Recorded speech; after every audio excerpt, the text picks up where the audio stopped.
No Request Radio, Chicago. Hi, I'm on the guest list. Just me and two of my girls. Thank you.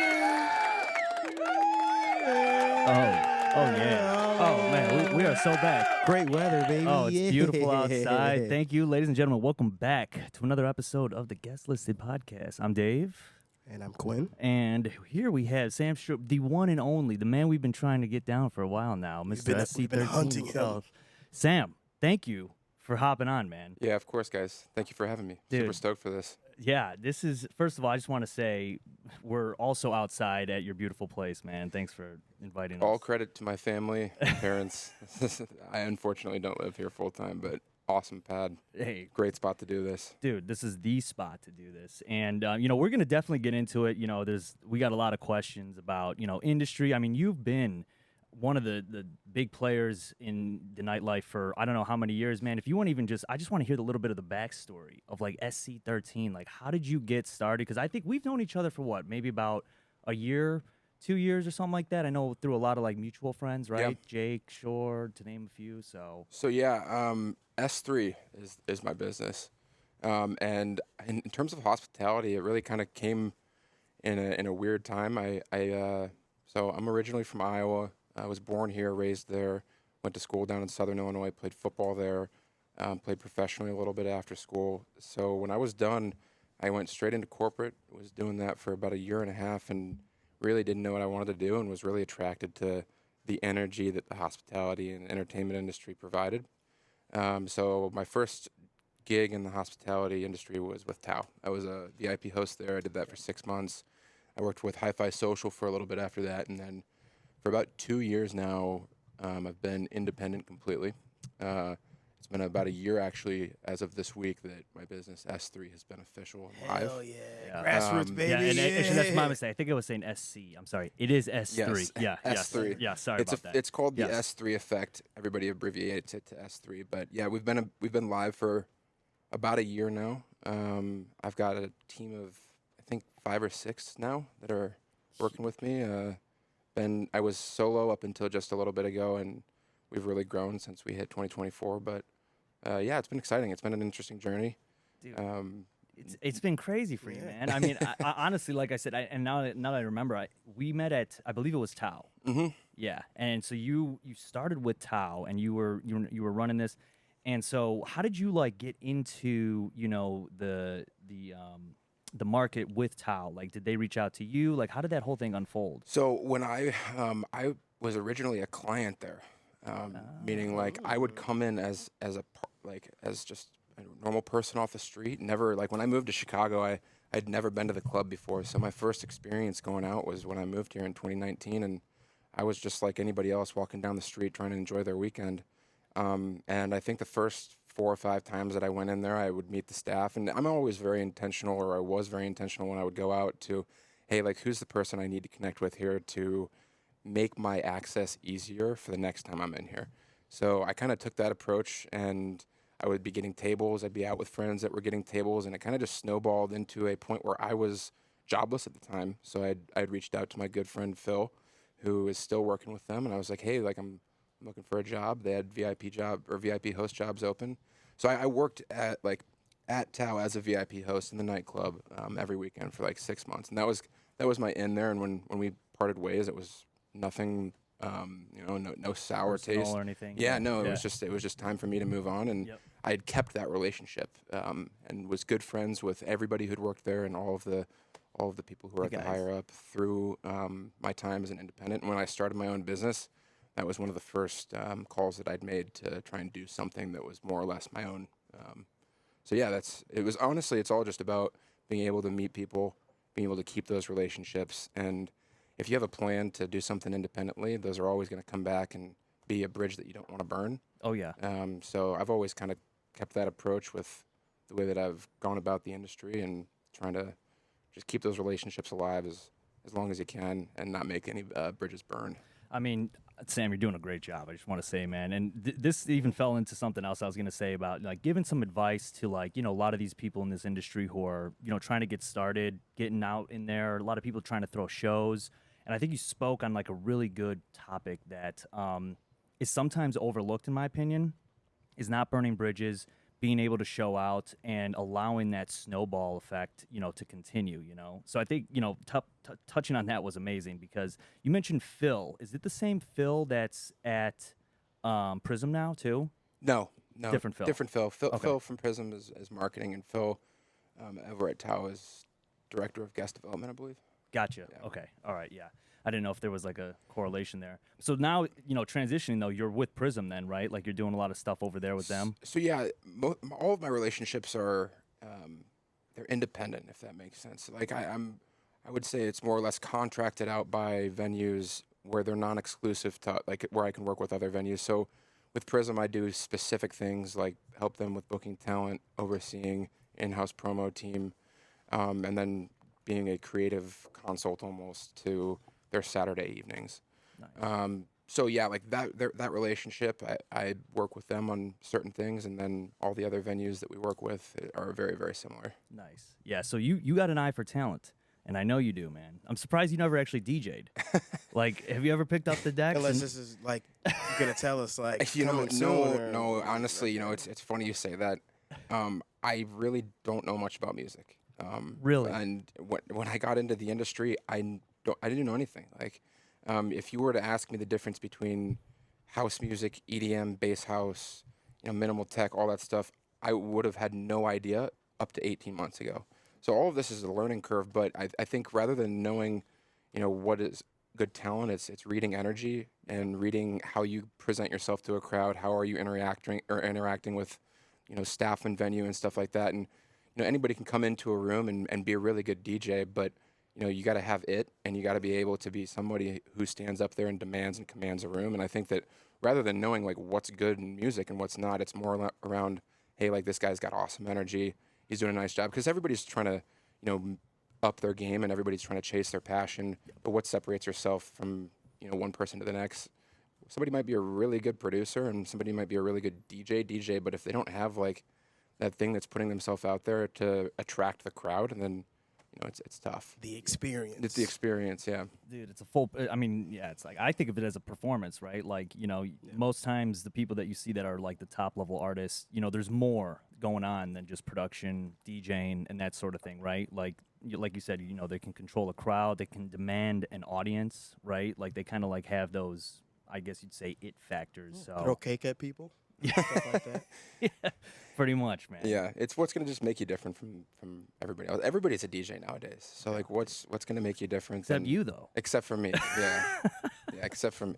Dude, that's so surprising to hear. And like, so 18 months ago, like I'm curious, man. What is your favorite genre then? I mean, obviously you do a lot of house music. Yeah, I would say I lean more heavily into minimal tech, Afro house, and like melodic techno. Yeah. Gotcha. Like my favorite artist would be like an Adriatic. I love to see Kind Music. I've seen them twice in the last like 3 months. Really? Yeah, that's the sick. type of music I'd say I'd listen to on a daily basis.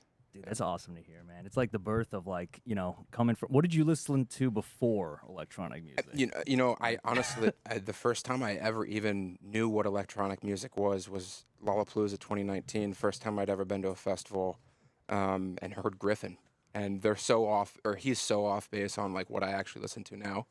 But like that was my intro to music, entertainment, all of that stuff. I didn't know anything about hospitality until I started to, dip into going out and being in this industry. And that's what I was gonna ask you. Like, I'm pretty sure the actual club going experience taught you a lot about just what the entertainment looks like, like we talked about the experience, what as you as a party goer you would go, man, it'd be nice if this would happen, or I like this and X, Y, Z.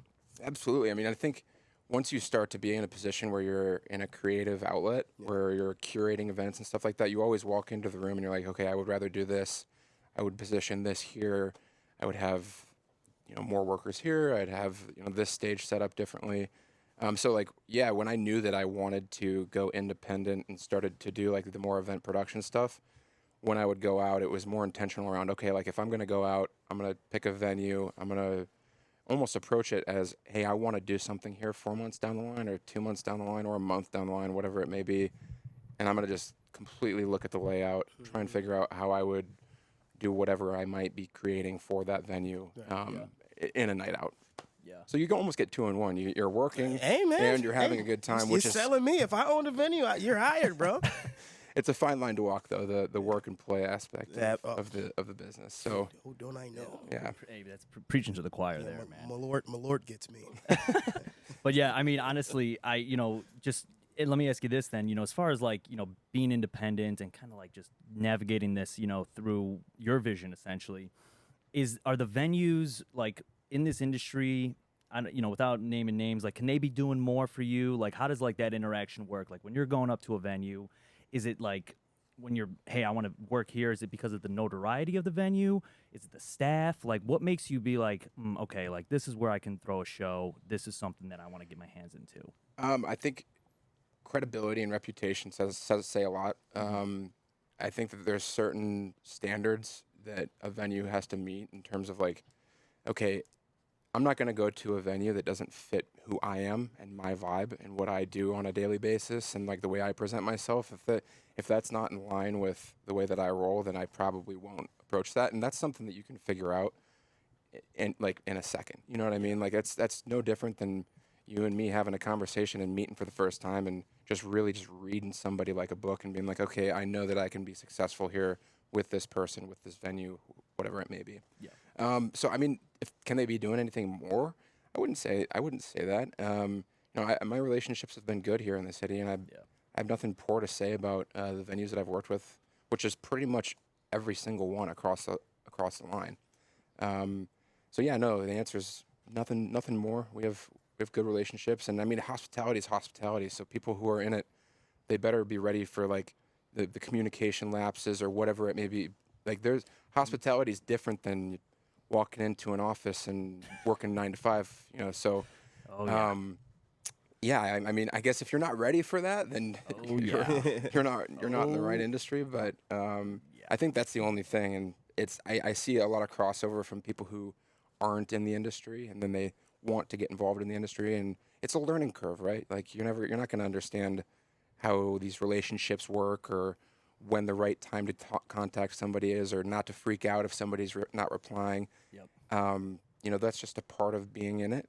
And the people who are coming into it and don't necessarily know that, it's always fun to see that unfold. Oh, dude, you couldn't have said it better, man. Like it's funny, out of a lot of the, I'd say we've had a couple interviews with, people getting into the industry and like hearing their perspective, but from someone who's like, at your level.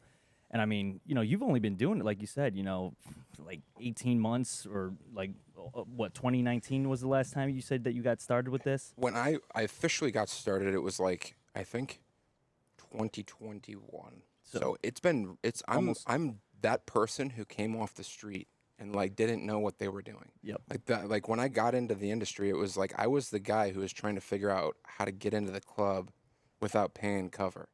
So like I literally have been through that whole entire process and seen it from every different angle. And now from being here, it's just it's an interesting process. Dude, I love that, man. And again, that insight is just so, valuable to a lot of people that probably are going to listen to this too, man. Like, cause there is that game, like you said, that a lot of people think that you can just jump, and skip forward, but it's almost impossible to, like, especially being in hospitality. I don't think that's ever the case, really, unless you're like Martin Garrix or someone who just, immediately gets signed on a big label, you know what I mean? Like, as a talent. But yeah, man. So then before this, like you mentioned the corporate world. I'm just curious, like, are you still doing the corporate jobs and all that? You just do this full time, right? Yeah, I've been doing this full time. I think this is my second summer. So like last summer I was independent. I announced S3 in July 25th. So we're coming up on the 1 year here. And I've been completely independent since like, I think May of 2 years prior to that. I'm not even sure the exact date, but yeah, I went out of the corporate world and I kind of was like, hey, I'm done here. I had no idea what I was gonna do. I think after being an athlete and playing college football and professionally, you make that your identity. And after school and going through a few jobs, you go through a big identity crisis.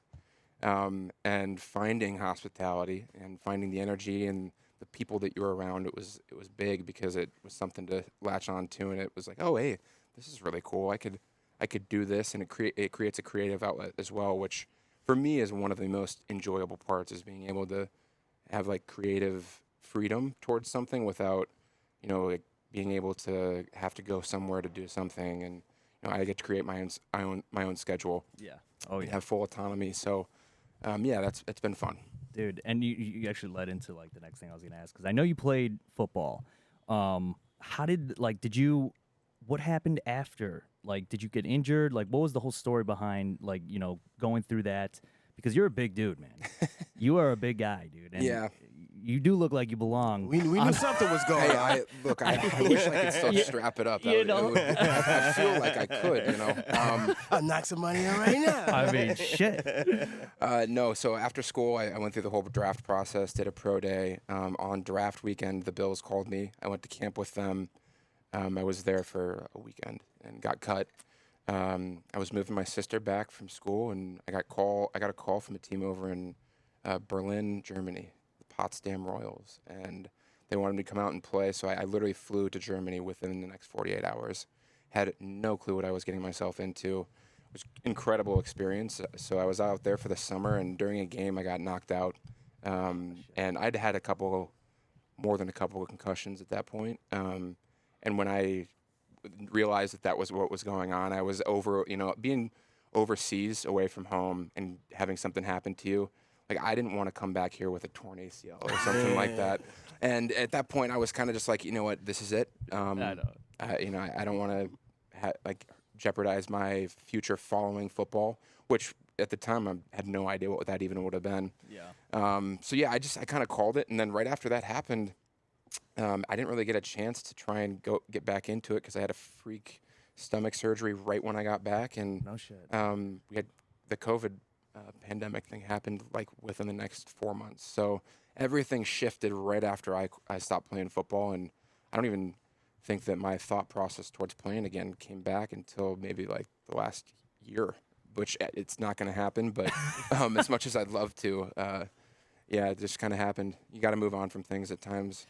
Oh yeah. Hey, Would you man. say that still some of that discipline followed you throughout your career in the way that you kind of even approach everything with event throwing now? I would absolutely. I wake up on a daily basis before 6 o'clock or between 6 and 6:30 every day, and I haven't set an alarm in a long time, which that's also a problem though. Like being in hospitality, you always got to be out, or when you're starting, you always got to be out.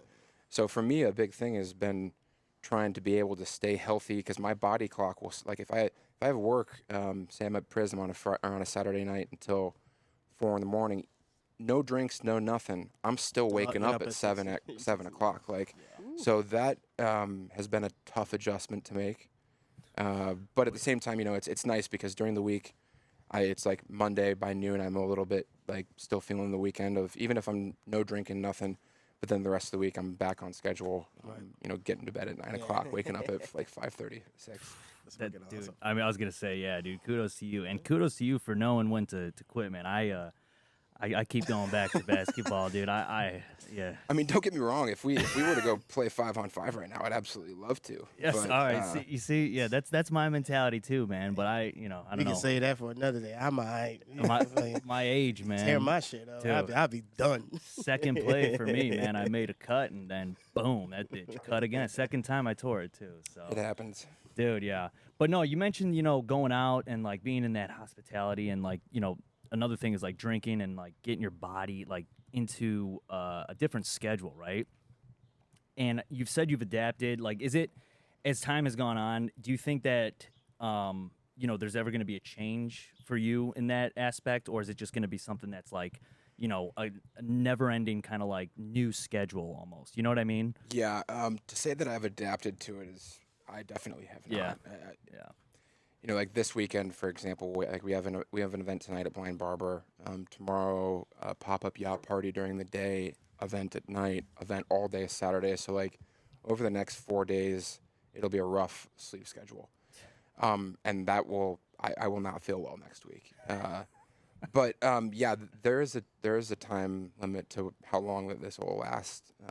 I think that I have so much respect for people who do this past a certain age, but I know that I know my body and I know my limit. And I think that one thing that's been important over the last couple of years is I've learned a lot about like myself and what I can handle and what I want to handle too.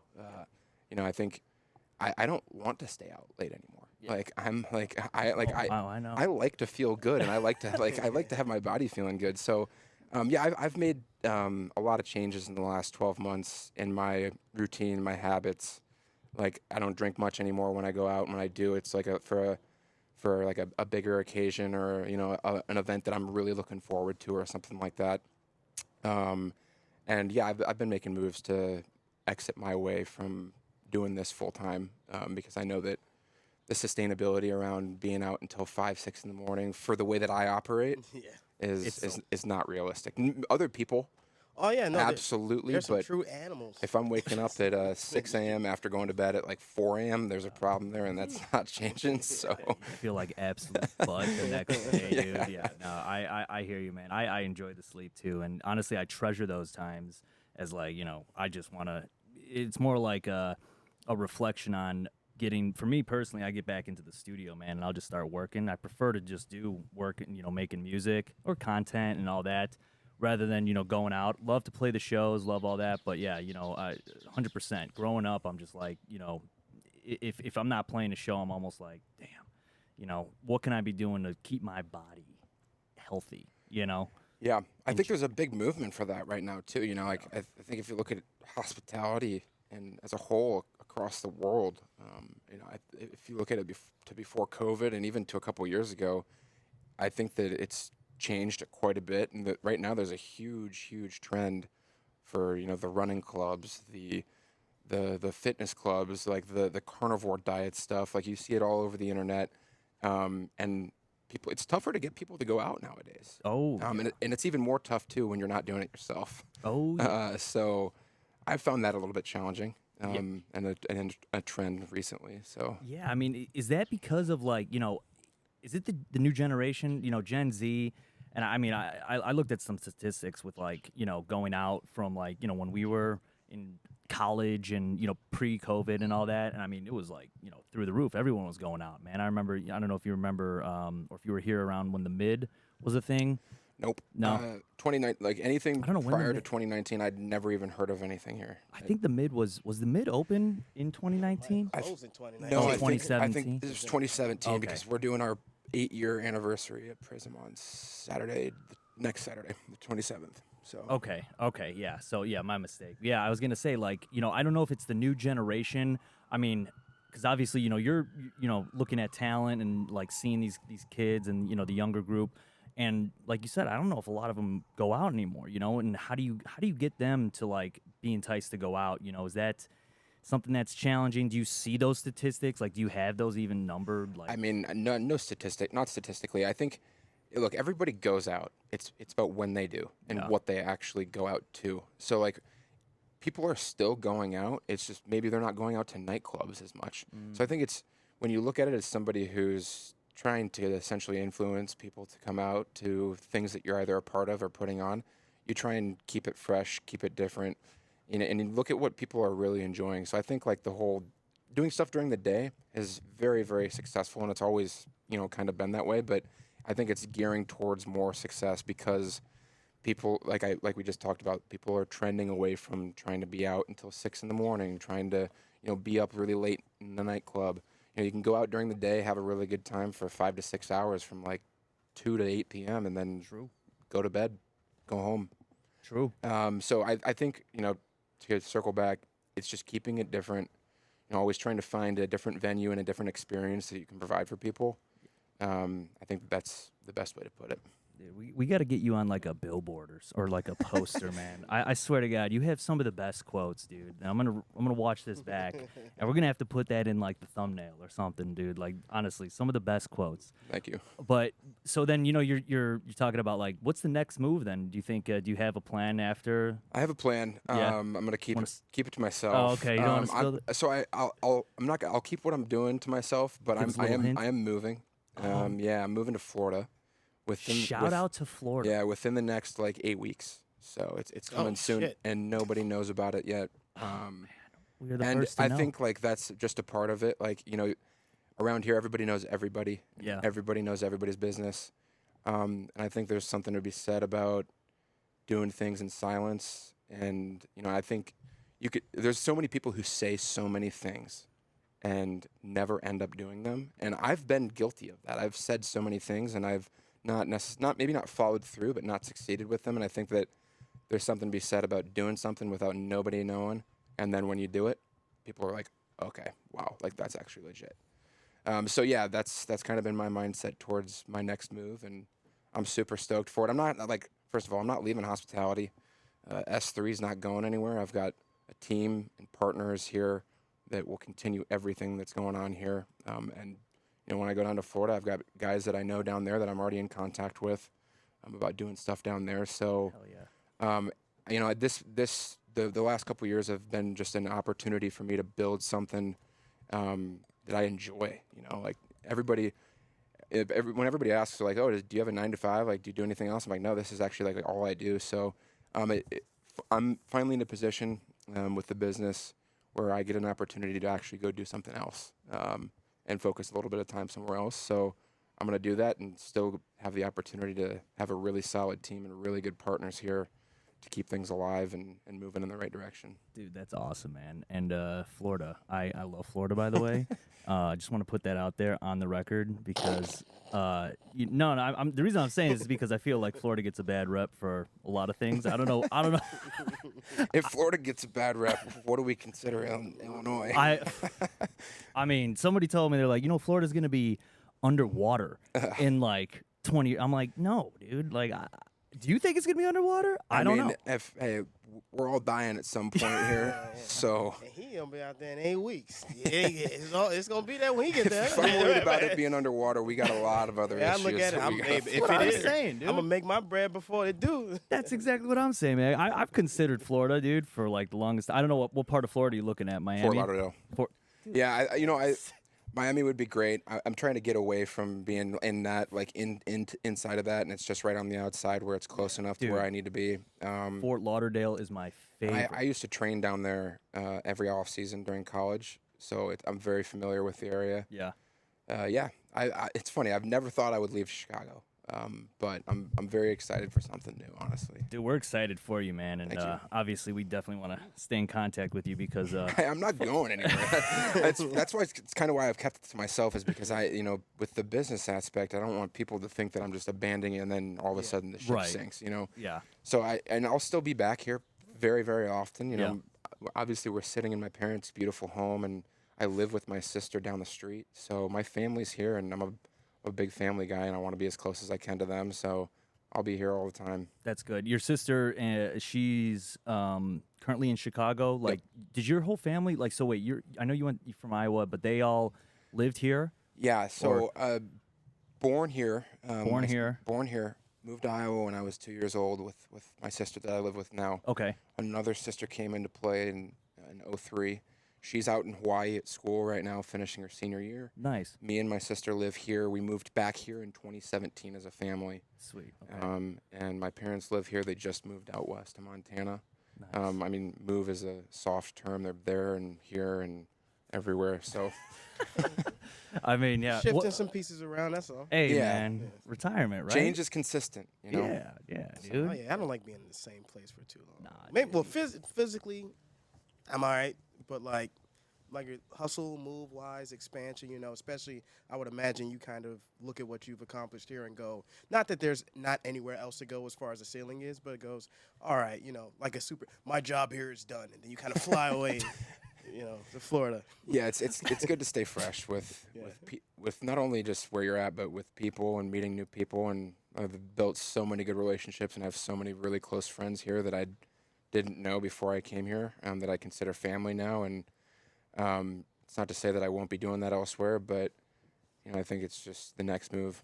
Yeah. And Fort Lauderdale is the shit, dude. Yeah, it's a great spot. We will. I was gonna say, man, I have a vendetta. I'm there every year. Vendetta? No, not a vendetta. I'm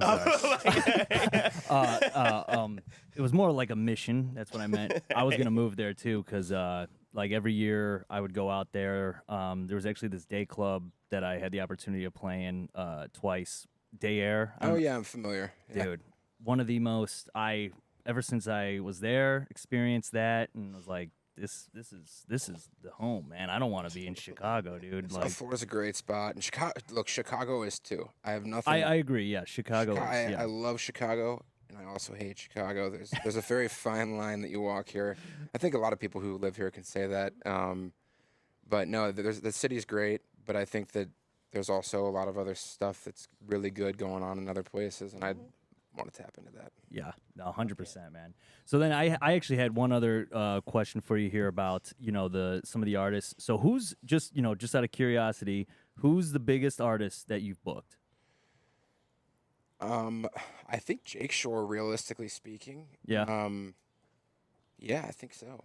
Yeah, Jake's a great guy, man. We've got conversation going with a couple bass house guys who I'm gonna be honest with you, I'm not familiar. It's not really my genre. But my team has been putting together some stuff for a show over at the Epiphany of the Arts this September. Sweet. Which we have not announced yet, but it should be hopefully by the time that this comes out. But yeah, those will probably be up there a little bit bigger, or if not the same size as Jake. But I think just trending in the consistent direction of continuing to level up who you're in conversation with, who you're booking, and Jake's awesome. We've done shout out to Jake, man. Yeah, we've done a bunch of stuff with him, and we did that really cool pop-up with him at the liquor store in Gold Coast Market. We were there. Yeah, oh my gosh, dude, yeah, that's right. Yeah, Jake's, dude, it's funny, man. I remember I was in the studio with him religiously in COVID, man, and guy just understood every step of the way on, like, music and then the marketing aspect. Yep. Dude, crazy, man. Yeah. And I remember, filming TikToks for him a little bit. And he'd like coach me, and I'm like, dude, me personally, I'm still learning and getting better, but like he just kind of had that eye for it. Dude. Yeah, you got to appreciate the way that he's done things. Yeah, 100%. His background, being a teacher, being where he's at now. Yeah, that says something about you, not only in your work ethic, but like who you are as a person. So I really appreciate him and have the utmost respect for him. Dude, yeah. Well, 100% same, dude. But I know you gave a lot of exclusives on this episode too, dude, so I appreciate that. Yeah, of course. Is there anything else that we can get a little taste of, man? And then, I know, Quinn, I don't know if you want to go into some of those, we always do like an interesting question segment here, man. I don't think I got any big curveballs. I'll make note, we're doing a golf scramble in September, and we're doing all the funds are going to Lurie's Children's Hospital. So I wanted to make mention of that. Doing like a foursome per person scramble. Like I said, all the proceeds are going to Lurie Children's Hospital. Nice. I've been really excited about that. My partner Barry put that one together. It's always really cool to be a part of something that's philanthropical, and giving back there's no question that's something that everybody should be doing. Yeah. Outside of that, I think it's just continuing to level up the shows that we're a part of, and the experiences that we're doing is not just music focused. I think that when everybody thinks about the entertainment industry and hospitality, they think nightclub, music, promotion, all that type of stuff. Like we just announced a pasta making class with Gino and Marty's. So like hospitality events and like that stuff can range from so many different things, and I think that's what I'm excited about, like getting other people to understand, and the people who are the guys that are working on the team. It's like, hey guys, we're not just throwing a minimal tech focused event series. You could throw whatever you want. It could be a pizza making class. It could be a hand roll class. It could be a pasta class. The scope is large. Golf scramble, which that's what's cool is being able to break down the barriers of, hey, this isn't just like a nightclub or a day club or like a festival or something like that. It's interactive experiences, networking, all the different unique components of hospitality, I think can go beyond what just hospitality actually is. Yeah. Dude, yeah. I mean, when is that? Yeah, I was gonna Maybe say. I learned something. Yeah. And that pasta making class. When is that coming? Yeah, our first one is Tuesday of next week, July 23rd, and then it's every other Tuesday from now, I think, until Christmas. So. I might need some details on that. Yeah, I'm excited about that one. It's a concept that we've been working on for a minute. So my Italian, senses are going off. Dude. Like, oh Yeah, man. But yeah, Sam, dude. Oh, did you wanna hop? Do you have any of Yeah, some of actually, the- I had one in the chamber. Now, of course, I won't He's limit got one in the yeah, chamber. yeah. Hopefully, it sounds like English to you. And I won't limit it to just football. But if there was a sports team that you had the opportunity to curate an event for, what would it be? And maybe even some soft details about what you would do. Oh wow, that's a great one. Tough question. It's hard for me not to say the Bulls, the '90s Bulls specifically. Okay. Michael Jordan's probably my favorite athlete, second or first to Tom Brady. In terms of an event for them, how about a private dinner with just me and them? like, I think I ain't mad at it. Maybe that's about it. Yeah, probably something like super exclusive where I could get a hold of them, have them in the room, have me and my family and my close friends in the room. I think that those types of experiences are my favorite, where you're able to Really personable. Really, yeah, exactly. I mean, really I would personable. assume that that's kind of like the top of the list in regards to when we talk about like experience, right? How can I get you to have memories of this event after you leave, right? Yeah, I guess I think as somebody who does event production and curation, that's the whole part of.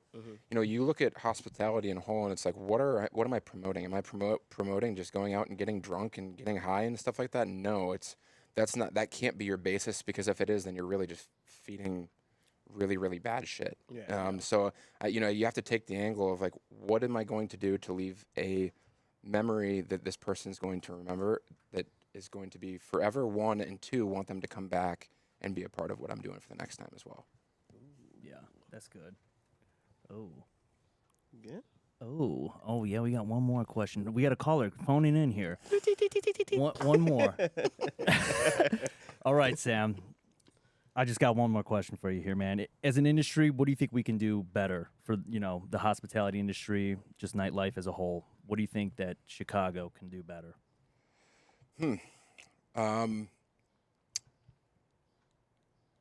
That's a good question, man. That's a really good question. Shout out to the caller. Yeah. Who it was? Man, I don't know. That's tough. You really put me on the spot there. I think, like I said, there's a lot of really good things that are going on here. And I was just in New York City last week and got a tiny bit of a taste of like how their scene is. I've been to Miami. Outside of that, I haven't really seen how it's done elsewhere. I think that the industry here is extremely close-knit, and like I said, everybody knows everybody, which is an awesome feel about it. You get to go out and you see familiar faces, but at the same time, I think that that's also like a little bit of a, like, I want to go out and I want to see somebody that I don't know. You know what I mean? So how can we continue to provide experiences with, connecting people who I don't know to somebody else that doesn't know them? Like every time we go out right now, it's the same exact people in the same exact rooms doing the same exact thing. And, it's always like when I was in New York, it was so nice to go somewhere where I didn't know a single person in the room and got a chance to go around, meet people, introduce myself to them, learn about them learn about me. And look, there's nothing wrong with knowing the same people in the room every single time you go out, but I do think that it's nice to have new faces in the room. And look, I don't know the answer to that. How do we get new faces in the room? I don't know. That's a never-ending question. That's a never-ending question, Yeah. exactly. But I do think that, continuing to just get new experiences and not having the same exact thing in the same exact place. Attract different types of people. Yeah. Yeah, like how do we not have the same exact thing go on at 5 different clubs at the same exact time? Yeah. So, and look, like, I'm not saying that that's even happening, but I think that that's how you get continuous new faces in the building and getting opportunities for people to go out to meet new people. Because if you're like me, when you do go out for fun, it's more or less not necessarily just to go let loose and to have a good time. It's how can I meet somebody new that's going to further my experience, who I am, what I'm doing. Yep. And I think that that's the special thing about the industry in general. Yeah. Again, man, we need a poster of these answers. That was well put. And, I definitely agree. Like, your talk on experiences has honestly even changed the way I think about a lot of, going into a show and, seeing, being a performer. I don't know too much about the event side, I want to learn more, and obviously like hearing the ideas that you're presenting, man, makes a ton of sense, especially like how to, get more of an audience, connecting other people that don't know each other, because I do think that is the bread and butter, man. You want to go out, you want to meet new people. But other than that, man, again, Sam, I appreciate you being on this show, dude. Thank you so much. I mean, I don't know if you have any other questions for the man here. Yeah. This has been amazing, dude. And I just want to also let you know we're gonna tag all your socials in in the video. We're gonna make sure, we're gonna get you a couple shorts. Keep an eye out for Sam's episode here, guys. Sam, again, if you want to let them know, anything else that's going on, I mean, you can find SC13 or S3. Sorry, dude. I don't know why that's in my head, dude. You could find us on Instagram. It's at the S3 Effect. Thank you. Yeah, dude. I literally do not know why. You're saying SC13, and I'm like, what is he dude? dude, for like some C13s are like airplanes. Dude, I am too much too much National Geographic. Yeah, I don't know why it keeps sticking out to me, dude. It's like okay. on my tongue. We got it. S3, man. I'm sorry. S3. But yeah, we're gonna drop all your links in there. Again, thank you, dude. And this is Dave, and this is Quinn. Yeah. We're signing out. Peace.